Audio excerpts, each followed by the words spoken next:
Welcome back, ladies and gentlemen. It's Clay, and today's going to be a little bit different from usual because for the first time in a very long time, I finally feel like a company has learned from mistakes. I've been on a wild ride through like dead games the last couple of years, and I finally feel like Arrowhead's like listening to us and making real positive change for the long-term health of the game. And it feels really good to see that. And it's weird because usually it's like crashing out about stuff, but like I had a whole separate video that I was going to put out yesterday.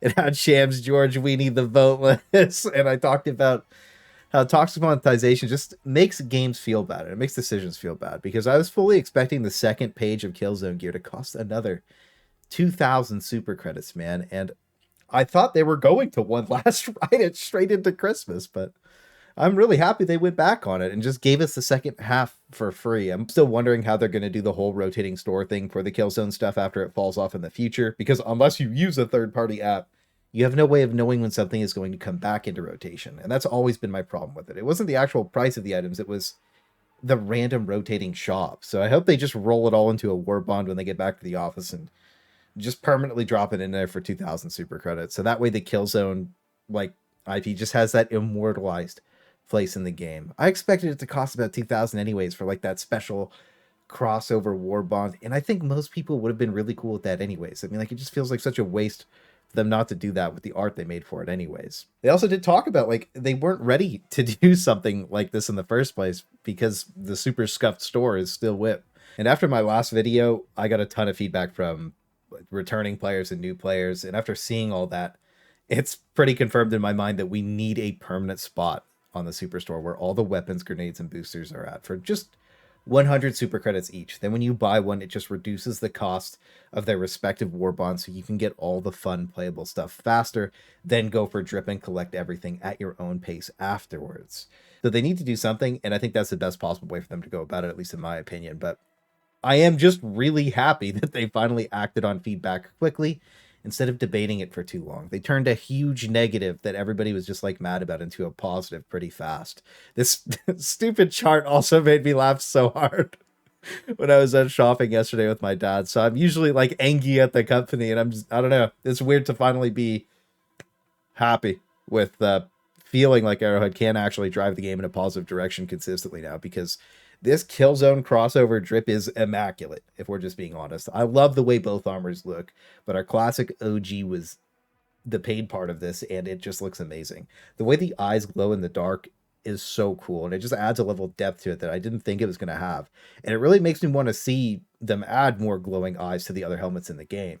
And then the actual like classic armor itself, it just looks good, but I just don't like wearing medium unless it's 150. So just to quickly talk about this passive, I think it's probably a good pub passive because there's a high chance you're probably going to be getting like lit on fire or gassed by your teammates. So that's going to help you keep you alive a bit.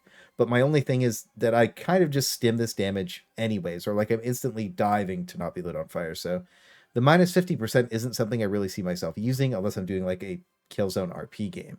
The free armor that we just got also looks really good, especially when it's covered in blood. And when I'm debating light passives, I think this would probably be up there in one of the three that I would pick. I think that recoil reduction and siege like really went out for me there, but I think that I could debate taking this in.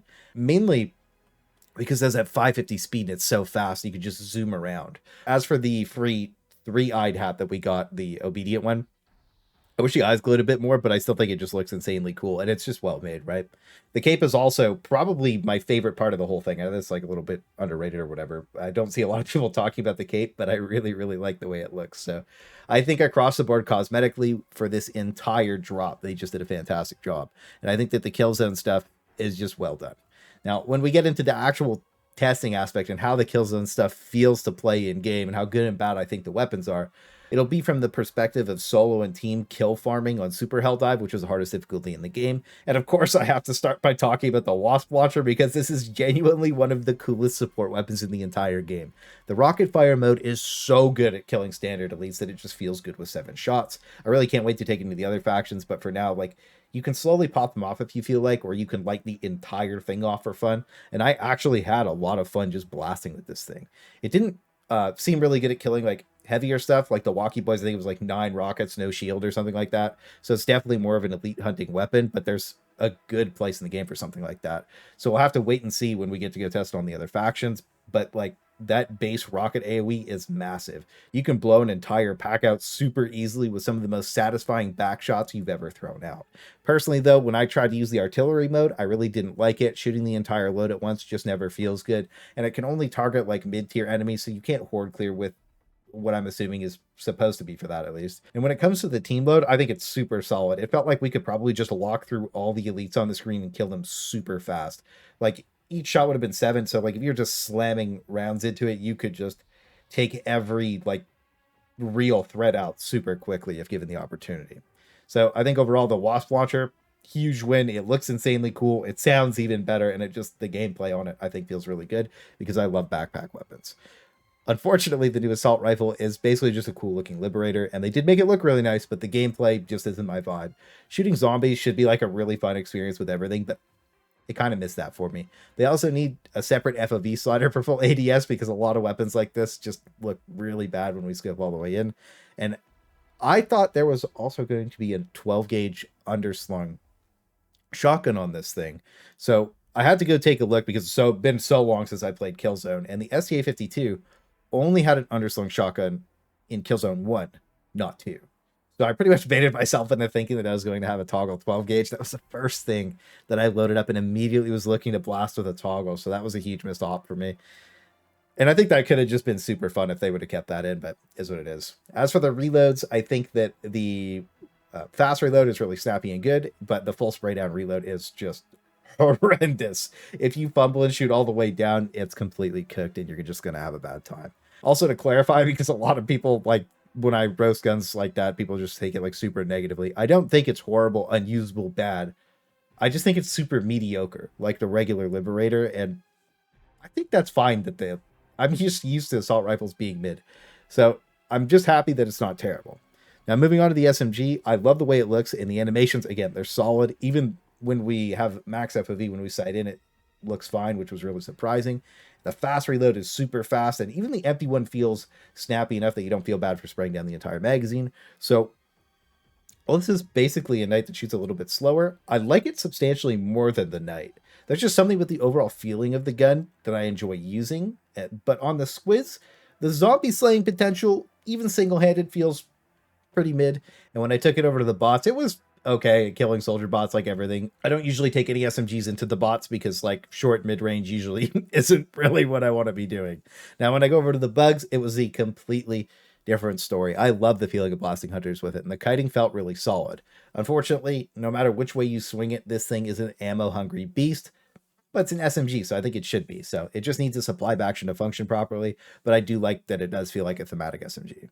Now, finally, the Accelerator rifle is a plasma gun, and over everything else, it easily, in my opinion, it has the coolest reload animation in the game, no contest. And the reload from empty, it feels snappy enough, and you also just never want to speed load this thing because it only has 3 shots per magazine. It bursts in rounds of 3 as well, so like you shoot 3 times, you get 9 shots, that's what it is.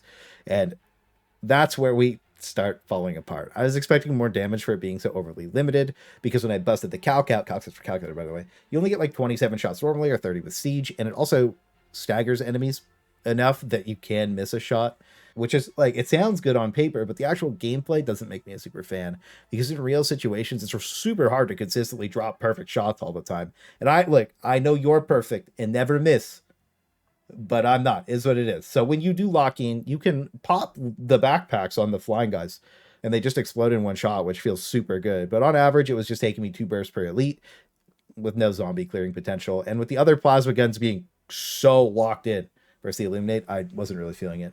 So I think they should give it a little bit of a damage boost and probably just play it like the purifier, where as it charges up, it gains more damage. Either way, we've been through this once before, so I'm assuming that's going to happen eventually anyways, because it doesn't really have any splash.